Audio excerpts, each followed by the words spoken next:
Welcome back to History Class with Dr. W. We're continuing our discussion of the Depression era, and in particular looking at a few groups during the Depression at the periphery in society. And in this lecture, we're going to be talking about women and their lives during the Depression years. It can, of course, be a little bit difficult or tricky trying to make generalizations about women as a group because they are represented in every other demographic, racially, in terms of religion, economic status, and so on. And of course, many women were subjected to what we might call double discrimination during this and any era. That is, subject to certain restrictions and limitations, not only because of their gender, but because of their status in another type of minority as well. So in this lecture, we'll try to draw some generalizations about what life was like for women, in particular during the Great Depression. And we'll look at a few of the prominent female figures of the Depression era, and conclude by drawing a few generalizations about gender during the Great Depression.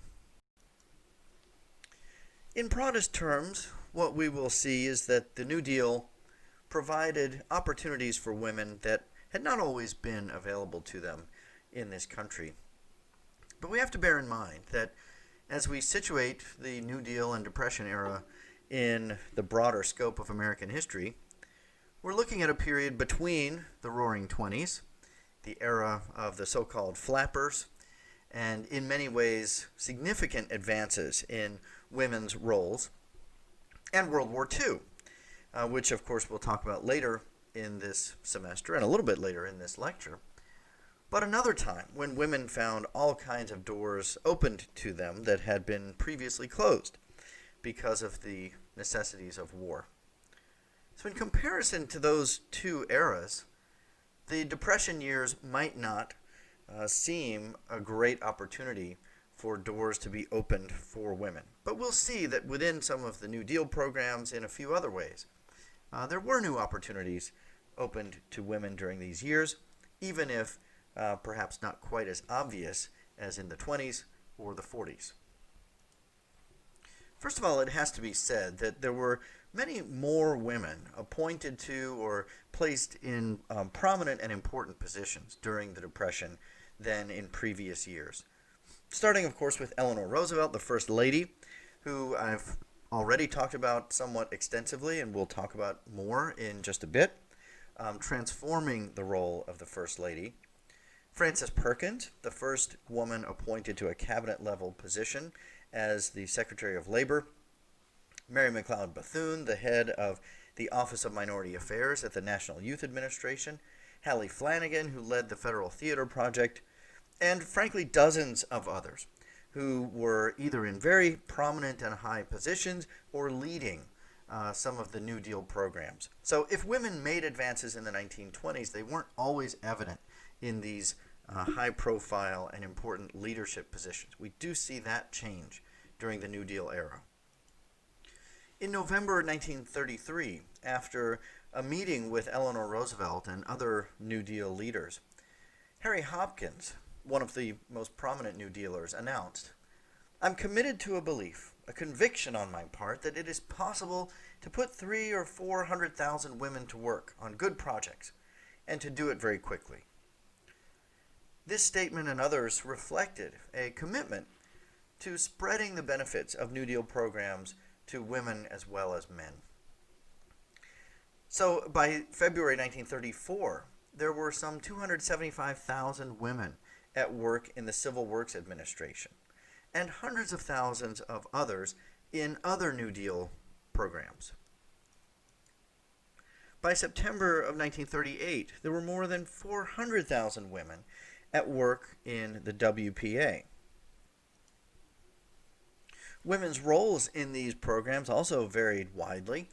The bulk of them related to sewing projects or crafts of some kind, creating clothing, bedding, stuffed animals, and many other useful household items. Another large number of women worked in the various lunch programs and nutrition programs of the New Deal. Others served as housekeepers or nurses or family aides visiting American families who were in need. Smaller numbers of women participated in a wide range of programs, from the arts to writing, music, historic preservation, archaeology, scientific research, all kinds of other sorts of programs, reflecting a wide array of skills and interests. We should also note that women who may not have been working in the programs themselves benefited from the New Deal programs in a variety of ways, from the food stamp programs and other kinds of benefits going to the home, to those mothers and sisters staying at home while their brothers or sons worked for the CCC and sent their paychecks back home.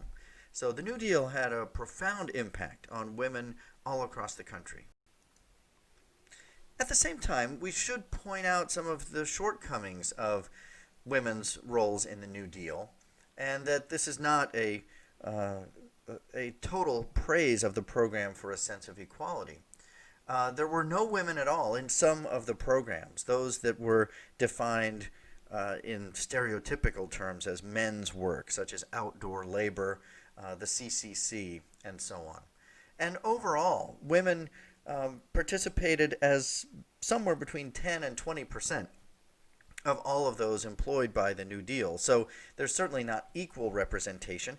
And as you might have picked up, the vast majority of women in these programs participated, again, in what we might describe as stereotypical women's roles, working on things like the clothing and sewing, working on the food and in the kitchen, and these sorts of things. So you don't really see a kind of gender-based equality in the New Deal, even if there are many women who are working and benefiting from it.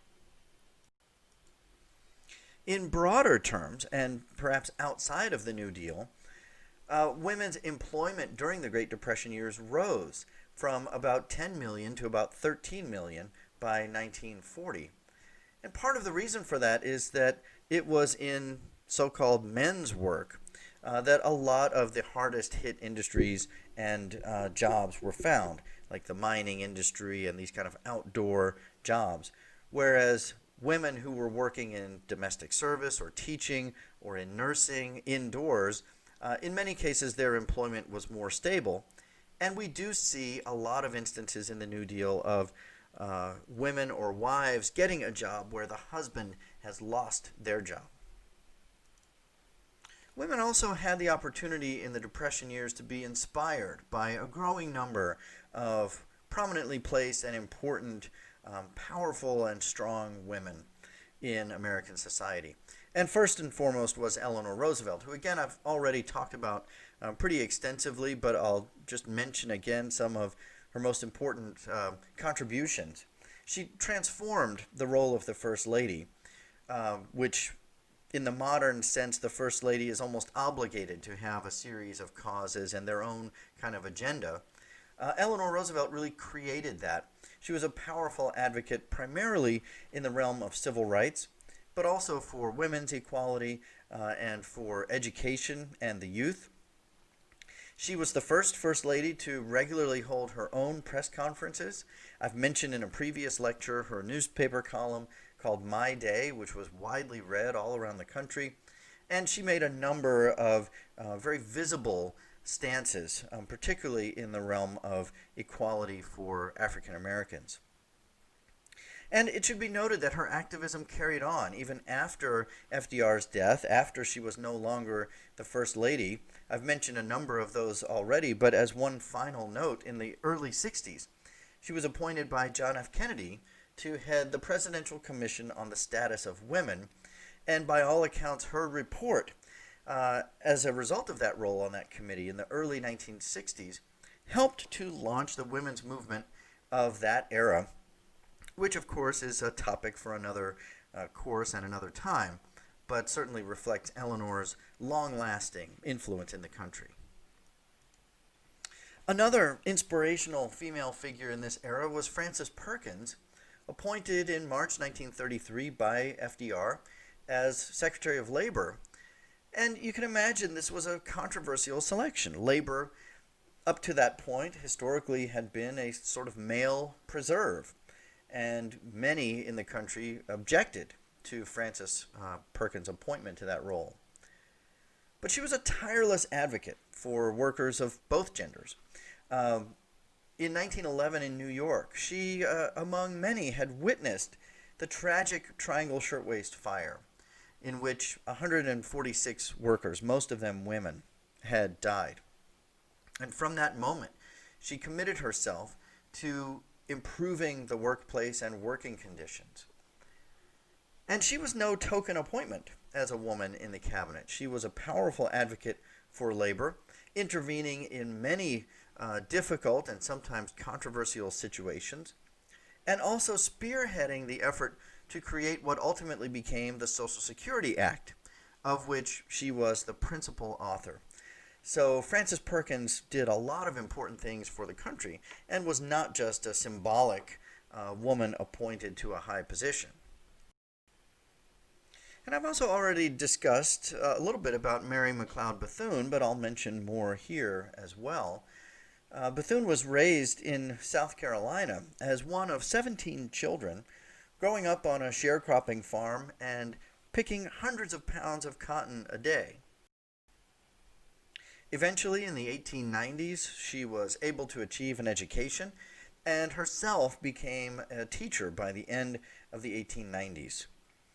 Eventually, she moved with her husband to Florida, where she established a couple of different schools, and eventually one of her schools evolved into Bethune-Cookman College by the end of the 1920s. She was an advocate for voting rights and participated in many activist activities in the 1920s in that realm. In 1924, she was elected president of the National Association of Colored Women's Clubs, and in 1935 became the founding president of the National Council of Negro Women. And as I described in a previous lecture, she was appointed by FDR as Director of Negro Affairs for the National Youth Administration in 1936, and thus became one of the most important and visible members of FDR's so-called Black Cabinet. And like Eleanor, her career carried on after the death of FDR and after the New Deal. She was appointed by the next president, Harry Truman, as the only African-American woman at the first meeting of the United Nations in 1945, and she carried on long after that as a writer for a number of African-American newspapers. With all of that said, women continued to work and live in a society that really revolved around men and their well-being. And it must be said that the primary goal of the New Deal was to restore working men to their position of prominence. And so women, even within the New Deal, were often paid less and perhaps worked under different conditions than men. And as I've mentioned, they were appointed to different roles that were traditionally reserved for women. The pay in the New Deal typically provided lower wages and fewer benefits for women than it did for men. If white women struggled in many ways, the situation was even worse for minority women, who, as I've described, often confronted double discrimination. For Mexican American women, the situation was very difficult, and I'll talk more about Mexican Americans in the next lecture. But some 400,000 Mexican Americans were forced to move out of the United States and back to Mexico in the 1930s. And in many cases, women were particularly targeted because officials understood that if women and thus their children stayed in the United States, that presented a stable family situation, whereas if you removed the woman, the rest of the family would have to follow. And many of those Mexican American women who were able to stay found themselves kind of working at the fringes of the economy as street vendors or renting out rooms in their homes, not really participating in the more stable elements of the economy. The situation was equally difficult for black women. As one historian has described it, in every place where there could be discrimination, black women were doubly disadvantaged. More white women were going into the workforce because they could and because they had to. Black women had been in the workforce since 1865. Black families had virtually never been able to survive on a single wage. And yet many black families, and black women in particular, were thrown into disarray during the Great Depression. As I've mentioned in previous lectures, farm workers and domestic workers, which are two of the most prominent workplaces for black women, were among those that really didn't benefit under most of the New Deal programs. And even things like the Social Security Act, which are based on a payroll, and the payments come out of your payroll check. Many of those domestic workers and farm workers aren't on a payroll, so it really didn't help them as well. And as I've described also previously, the New Deal programs, which may not have been intended to be racist, were directed and run at the local level, and so local white officials in charge of those programs in many cases discriminated against African Americans and particularly against black women. I want to just make a few final comments about gender roles more broadly in the 1930s, particularly as represented in the advent of superhero comics, which began to appear at the end of the 1930s. And we'll be talking about popular culture and movies and some other things in future lectures. But I think this is a relevant kind of footnote to the gender situation in the country at the end of the 30s. So the Superman character was introduced to comics in 1938, and many scholars have commented on the role of Superman in society. Some have noted that he's kind of a metaphor for FDR himself. You know, we really needed a hero. We needed somebody to uplift us in that era, literally and figuratively. And Superman represents that kind of figure, the ultimate in manliness and strength and courage. In that era, the Superman character waged a campaign against crime, and particularly organized crime. And some have also noted there's an element of the immigrant allegory to this, because Superman comes from another planet in this case, but assimilates well into American society and ultimately thrives in American society. What this all represents, though, is that our society focused around the role of the white man. It was this white Superman who is going to uplift us in our time of need. We can contrast that with the Wonder Woman comic, which was introduced in 1941. And at this point, we are now heading into the war years, and it was thought that women needed to kind of take their role more assertively in society. And the writers of the Wonder Woman comics intentionally presented a strong, independent woman who is not submissive. This represents more broadly women stepping out of their traditional roles in the home or perhaps in the classroom and taking a more assertive role in society. But notice we're not quite there yet at the end of the 1930s and the Depression years. Still, the roles of women were those more traditional, prescribed ones. So when we get to World War II, we'll start talking about the era of Wonder Woman and the advent of these kind of new gender roles. That will be coming in a future lecture.